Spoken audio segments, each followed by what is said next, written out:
Boa noite, meu nome é Sérgio. Anderson E Marcelo.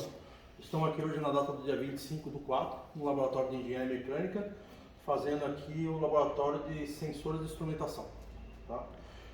Nesse laboratório, estamos aqui trabalhando na parte de sensores, tá? Onde nós estamos com a bancada aqui com todos os requisitos aqui do laboratório.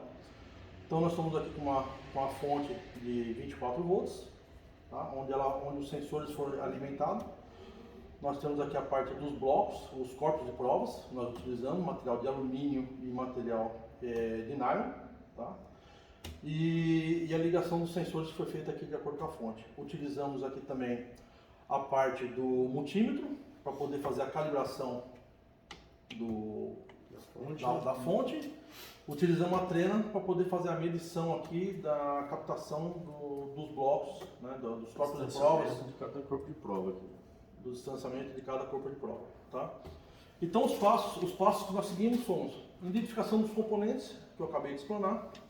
Na sequência, pegamos a fonte chaveada, identificamos ela com 24 volts e ela tem uma variação de 20.2 a 30 volts.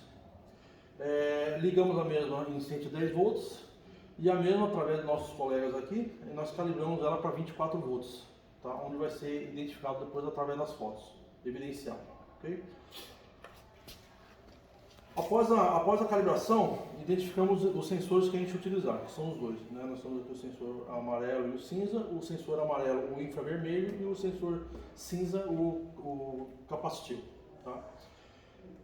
Dentro do experimento, a ideia era saber identificar qual os dois sensores, o que eles são e o que eles captam e como captam.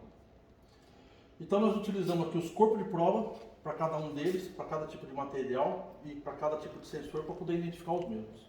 Tá?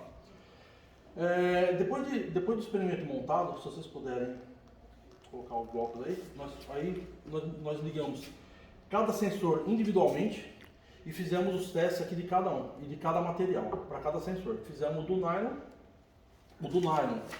Na primeira medição que nós fizemos dele, o sensor amarelo, que é o sensor infravermelho, nós conseguimos determinar que ele é perceptível, o nylon ele é perceptível a esse sensor infravermelho e ele manteve uma distância onde ele começou a captar o sinal a partir dos 10 milímetros, tá? No nylon. E no alumínio, ele também é perceptível ao sensor do infravermelho, porém nós conseguimos uma distância maior. Com 315 milímetros, ele já detectou o alumínio. Okay? Para o outro sensor capacitivo, nós já conseguimos, né, identificar uma grande diferença nele. Tá?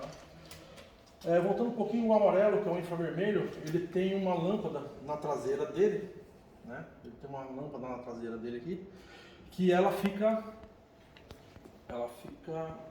acesa. Ela fica acesa continuamente e conforme ela capta o sinal, essa lâmpada se apaga. Tá? O sensor capacitivo, nós conseguimos definir bem a diferença entre um e o outro. O sensor capacitivo ele acaba sendo ao contrário. Enquanto o sensor infravermelho ele capta uma distância maior, o sensor capacitivo ele é ao contrário, ele acaba pegando uma distância bem menor. No nylon nós determinamos, né, através do experimento, que nós conseguimos determinar 12 milímetros e ele também é perceptível ao sensor. E no alumínio foi determinado uma medida de 28 milímetros e ele também é perceptível ao sensor. Tá? E ao contrário do infravermelho, ele se mantém aceso. Ele se mantém aceso e quando ele capta o sinal, ele se apaga. Né? Então ele tem uma função como se fosse invertida um do outro, nessa condição. Tá? Se apagar e se acende Exatamente. Tá? Então, para finalizar o experimento, né, o que nós determinamos? Né? Que cada os dois sensores, na teoria, eles funcionam da mesma forma. Ou seja, ele capta algum objeto que passa na frente dele. Porém, de acordo com a sua aplicação, nós temos um sensor infravermelho onde ele capta uma distância maior e o sensor capacitivo numa distância menor. Né? Então, os dois são sensores de aproximação, porém cada um com uma finalidade diferente. Sensor infravermelho capacitivo.